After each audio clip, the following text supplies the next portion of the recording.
This is Chris McDaniels. Like, subscribe to TNW Wrestling on YouTube, subscribe to my other channel, Word of Chris, and subscribe to this channel, Chris McDaniels, and follow me on Twitter, Instagram, and both my TikToks. I'll be down there in the description box, and I'm here to do my WWE Friday Night SmackDown, November 8th, 2024 reviews. So here we're going to be discussing about tonight's episode of Friday Night SmackDown. Now we kick off the show with the OTC, Roman Reigns, and Jimmy Uso, the Bloodline. So yeah, or the OG Bloodline. So yeah, they come out there, and yeah, Roman and Jimmy gets into the ring, and then Roman gets the mic, and he's about to speak, up until he gets interrupted by Jey Uso. Jey Uso comes out there, and Jey wants to talk to Roman, talk about how tonight he got Sami Zayn to come to SmackDown and all that, how he wants to talk it out and everything. And yeah, then he introduces Sami Zayn. Sami Zayn comes out there. And yeah, Sami Zayn was talking about how, that Wade did on Saturday at Crown Jewel, he did not meant to do that. It was not on purpose. It was all on accident when he accidentally hit the haluva kick onto Roman Reigns. So yeah, that's what Sami was talking about there. But then Sami was talking about how for a split moment that when all four of them was in the ring, that felt like the good old days. And yeah, that's what Sami Zayn was talking about. And he says that Jey knows it, Jimmy knows it, even you know it, Roman. So yeah, that's what he was telling Roman there. And he says that he knows that Roman wants the OG bloodline all back together. So yeah, that's what Sami was telling Roman. And then all of a sudden, I guess Roman smirked, and then he says, "See, you do want us around." So yeah, that's what Sami Zayn was talking about there. And he was talking about, like, we can go back to the good old days, talking about how him and Jimmy can do the handshake, how Jey can be all mad and everything, hating on everything, and then Roman sitting in the front plotting and stuff. So yeah, that's what Sami was talking about there. And then he says all he wants to do is, the only thing he wants is an apology. And Roman looks at him and he says, "So you want me to apologize to you?" And Sami was like, "No, I don't want you to apologize to me. I want you to apologize to Jey." And that's what he tells that's what he tells Roman. And then Roman walks up to Jey and he looks at Jey and he actually says, "I'm sorry." And then he looks at him and he says, "I'm sorry that you done wasted my time with him." And yeah, that's what Roman was saying there. He says, "There ain't gonna be no honorary Uso, ain't no Sami Uso, there ain't Sami Zayn joining the bloodline. This is family business." So yeah, that's what he started saying there. And he looks and he says, "The only business I want is Solo." And yeah, that's what he says there. And then Sami looks upset, but he just decides to walk out the ring. Jay's not all happy about that, obviously. And yeah, that's what happened there. But then all of a sudden, we see Jacob Fatu. He pops up on the big screen, and he's talking while Sami Zayn is walking up the ramp, and the rest of the Bloodline members are inside the ring.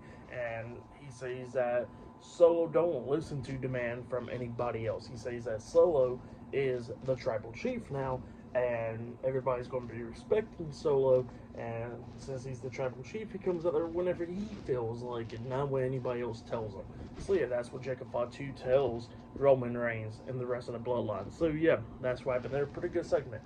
But yeah, still to come later on tonight, we're going to be seeing Solo Sikoa pretty much becoming the new tribal chief later on tonight on SmackDown. But up next, it will be Bayley versus Candice LeRae one-on-one in the first match of the night, up next on Friday Night SmackDown. So yeah, that match is up next. So yeah, I'll see you guys later. Till the next thing that happens on Friday Night SmackDown. I'll see you guys later. Till then.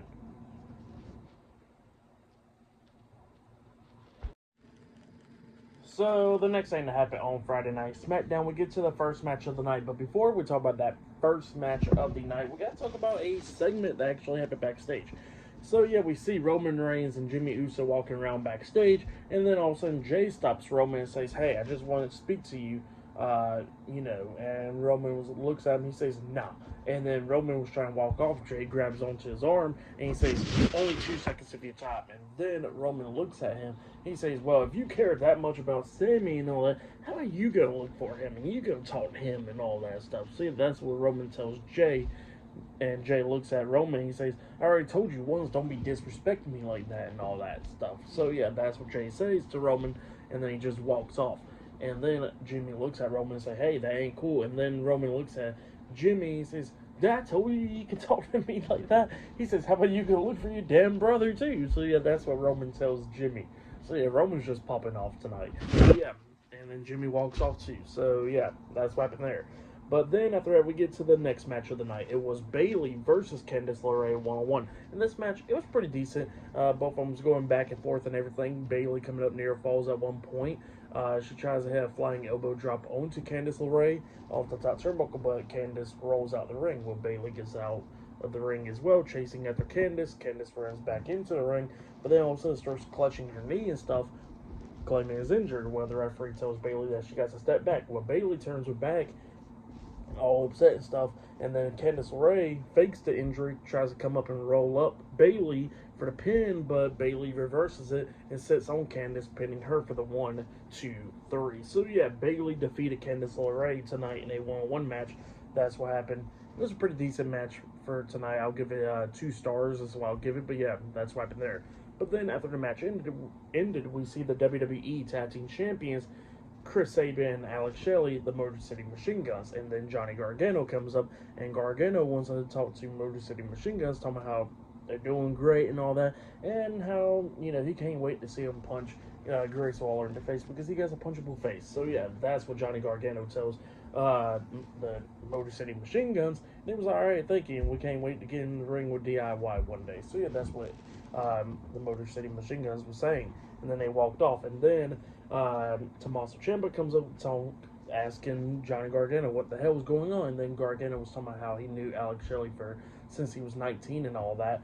And Ciampa was like, look, we lost the tag team titles, now we lose our spot and all that, and we need to get those back. So yeah, that's what Ciampa was telling Gargano, and he says that we're going to go find the Motor City Machine Guns and tell them ourselves. So yeah, that's what he says there.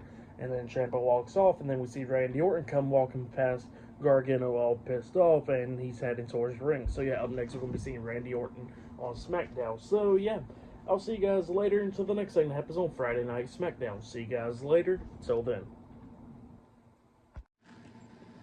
So the next thing that happened on Friday Night SmackDown, we get to the next segment of the night, and this segment is pretty wild. So yeah, let's go ahead and talk about it. So yeah, Randy Orton, he makes his way out there to the ring. He's all pissed off from what happened at Crown Jewel this past Saturday, where Kevin Owens laid him out and stuff.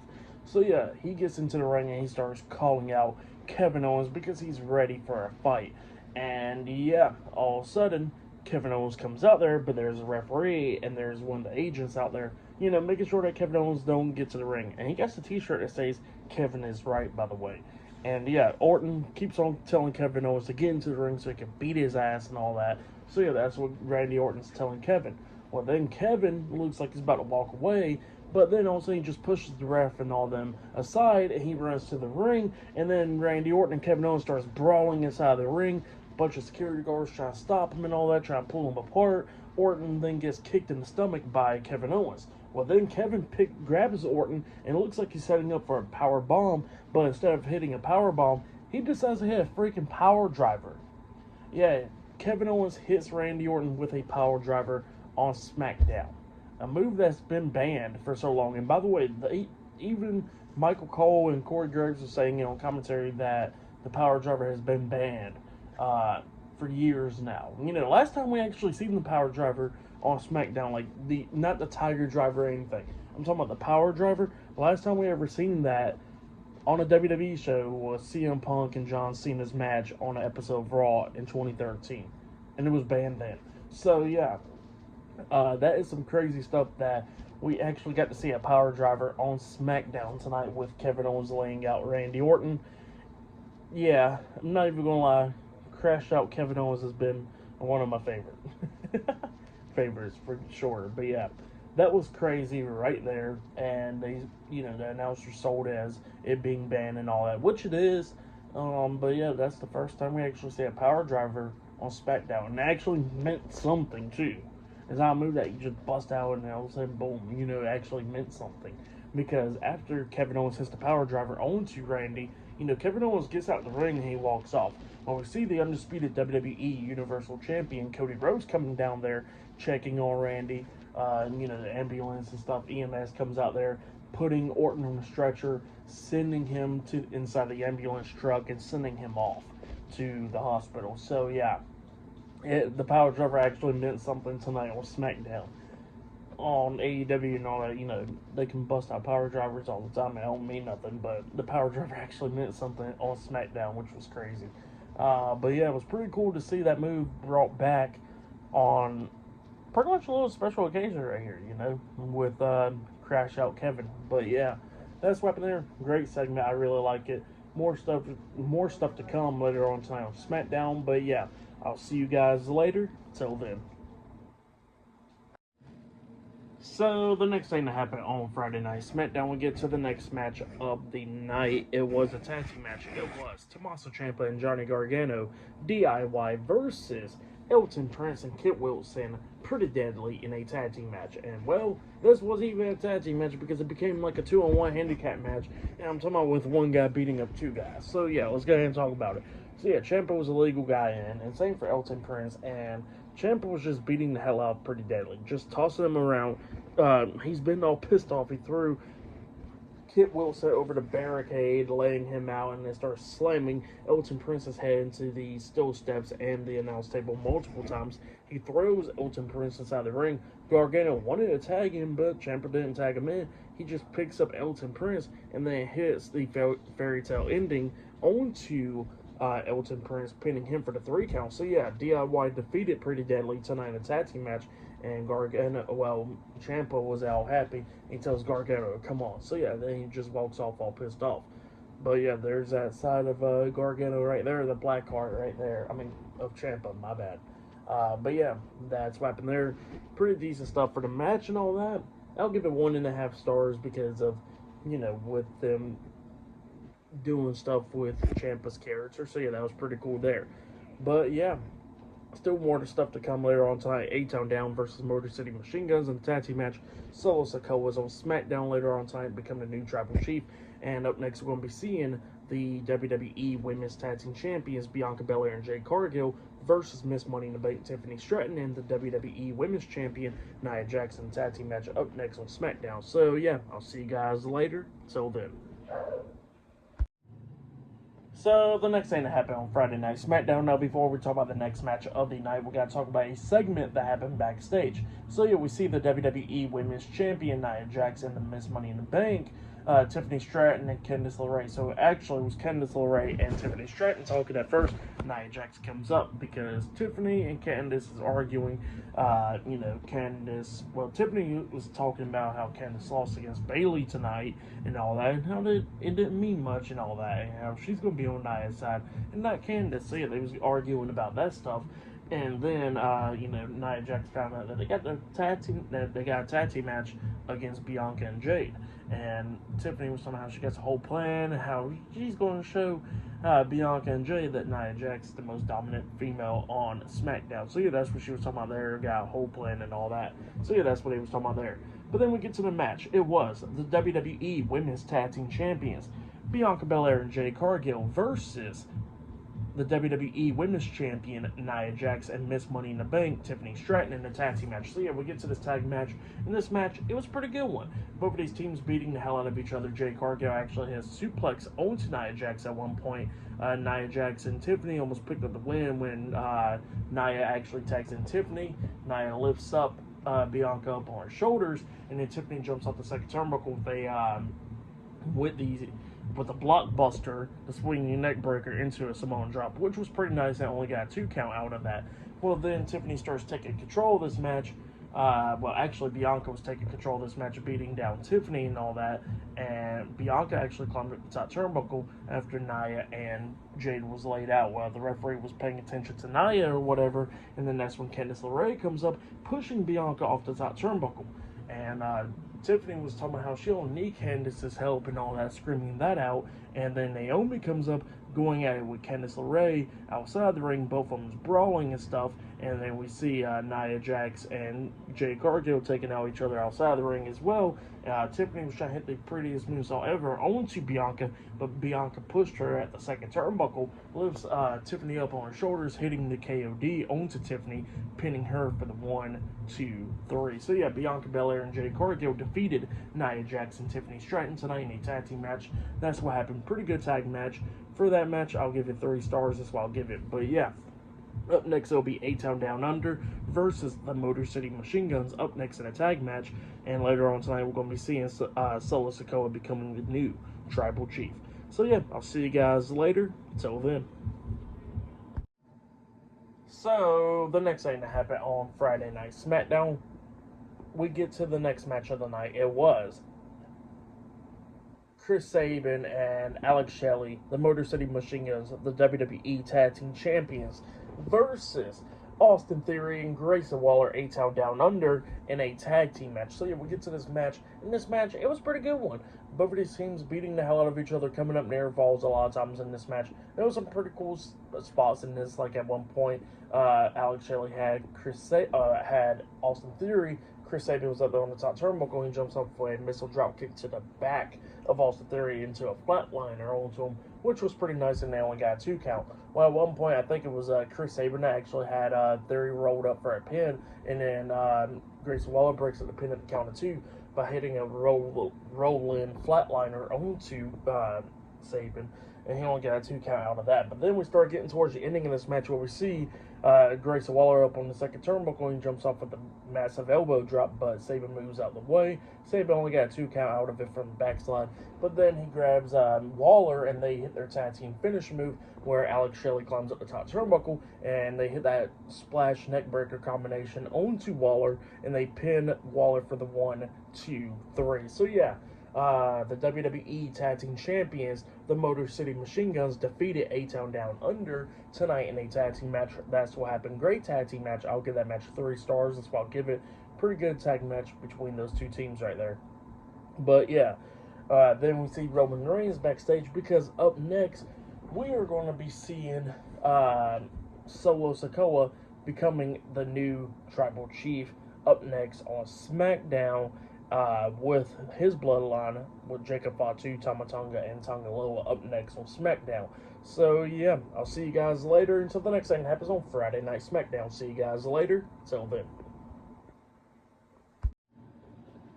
So the next thing to happen on Friday Night SmackDown. Now, before we talk about the final segment of the night, we gotta talk about a couple of segments that happened backstage. So yeah, we see the WWE Tag Team Champions, Chris Sabin and Alex Shelley, the Motor City Machine Guns, walking backstage, and then Tommaso Ciampa and Johnny Gargano, DIY stops them, and DIY wants a WWE Tag Team Championship match. But then all of a sudden, we see Angelo Dawkins and Montez Ford with B-Fab, the Street Profits, come up, and they said that they already talked to Nick Aldis, and they got a WWE Tag Team Championship match next week.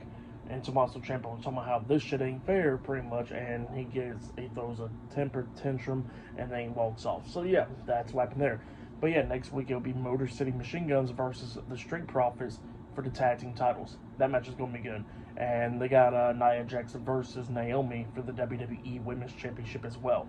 But yeah, speaking about championships, after that we see the SmackDown General Manager, Nick Aldis, and he unveils the new championship. It is the Women's United States Championship. So yeah, he was saying that pretty much from both Raw and SmackDown, women from each brand can compete for the Women's United States Championship. So yeah, this is the mid-card championship for the women, which would be damn good, you know, really good. But yeah, then after that we get to the final segment of the night where we see Solo Sikoa with Tama Tonga and Tonga Loa and Jacob Fatu, the Bloodline. They make their entrance, and then Solo Sikoa tells Buffalo, New York to acknowledge him.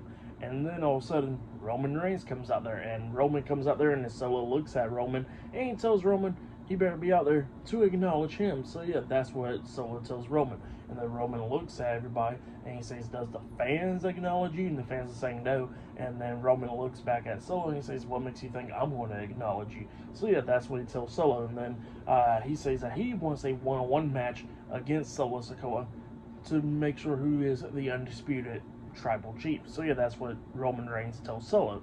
And Solo starts laughing at him, and he says, nah, we ain't going to do that. He says, how about this? Let's have 5-on-5, like a war. And he says it'll be, you know, and then he starts talking there, and then Roman Reigns was like, oh, you talking about war games? And Solo was like, yeah, war games, 5-on-5. He says that if you could go find 5 people for 4 people for yourself. See, that's what he tells Roman. And then Roman was like, there's only 4 of y'all.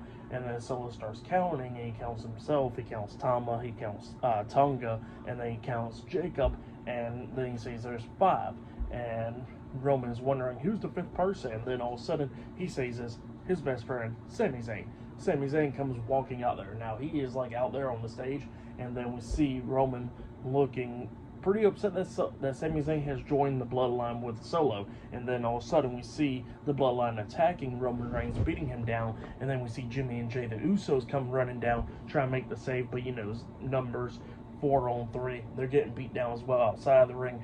But then all of a sudden, Solo Sikoa grabs Roman. He's about to hit the small spike up until he spots Sami, and he tells Sami to come down there. Sami gets to the ring, and he tells Sami, he picks up Roman, he tells Sami to kick Roman's head off. So yeah, that's what he tells him there. And then Sami runs, and it looks like he's going to hit the Helluva Kick on the Roman, but he actually hits the Helluva Kick onto Solo instead. Roman was shocked by that.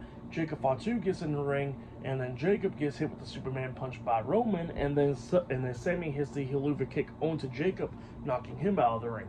Roman goes to the corner, waits for Solo to get back up, and then Roman hits the spear on the Solo, laying him out, and the bloodline rolls out, going up the ramp. So yeah, that's what happened there, and then we see the OG bloodline members inside the ring. Jay walks over, he throws his one up, Jimmy throws his one up, and then Sami and Roman standing face to face right there, and then Sami throws his one up, and then Roman throws his one up. So yeah, the OG bloodline has reunited on Friday Night SmackDown. That's what happened. Great segment to end off the show. But yeah, they was talking about 5-on-5 for War Games. So I wonder who's going to be the 5th member for each team. That's going to be interesting to see in the coming of weeks. So yeah, we're going to see about that. But for match of the night, I gotta say it was Motor City Machine Guns versus A-Town Down Under. That match was pretty good. Tonight's SmackDown matches was pretty good for the most part, but the segments now was really damn good. The segment that ended off the show and that kicked off the show as well, and then Kevin Owens obviously crashing out, hitting a power driver on Randy Orton and all that. Great segments tonight. But yeah, for tonight's episode, Friday Night SmackDown, I'll give it 9.5 stars. That's why I'll give it. It was a great episode. I really liked it. But yeah, that's been my Friday Night SmackDown reviews. Like, subscribe to TNW Wrestling on YouTube, subscribe to my other channel, Word of Chris, and subscribe to this channel, Chris McDaniels, and follow me on Twitter, Instagram, and both of my TikToks. I'll be down there in the description box. And I'll see you guys later for this Monday's Monday Night Raw reviews. See you guys later. Till then.